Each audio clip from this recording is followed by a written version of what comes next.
Anna Young joins us now with more on this. She's a defense attorney and a former prosecutor, so you can see it from both sides. And good day to you from San Diego, California. And how do you see this? I mean, do you see this man giving himself a legitimate defense under state law as we understand it in Minnesota? Yeah, Bill, this is going to be a very tough case on both sides, because if you think about it, I read the statute, the Minnesota statute, and you're right. You have to reasonably believe that you are going to face some sort of great bodily injury or death, or you're trying to prevent the commission of a felony in your own home. So the real issue for the jury to grapple with is, was Mr. Smith's actions reasonable given the circumstances? I think a big hurdle for the prosecution is going to have to overcome jury nullification.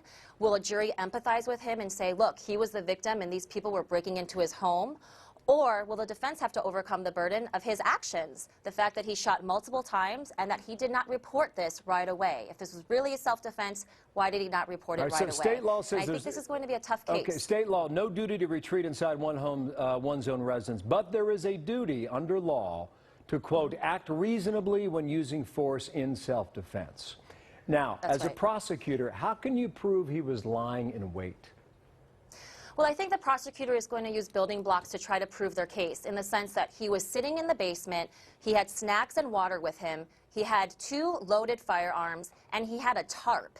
He had all this waiting for him. So I think the prosecutor's main argument is going to be, ladies and gentlemen of the jury, this is not about self-defense. This was about revenge. He was mad that these teens were breaking into his home, and instead of protecting himself, he took matters into his own hands, and he took it upon himself to give revenge back. I think that's the prosecutor's strongest argument in this case. So you say the prosecutor added a second-degree charge to open up a window of sorts.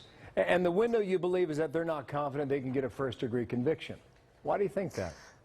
Well, I think given the facts and circumstances, Bill, I think the prosecutor knows that the jury may empathize with this man. I think a lot of people get very sensitive when you think about, I'm the king of my castle, I'm the king of my home. If anyone comes into my home, I have the duty to defend myself.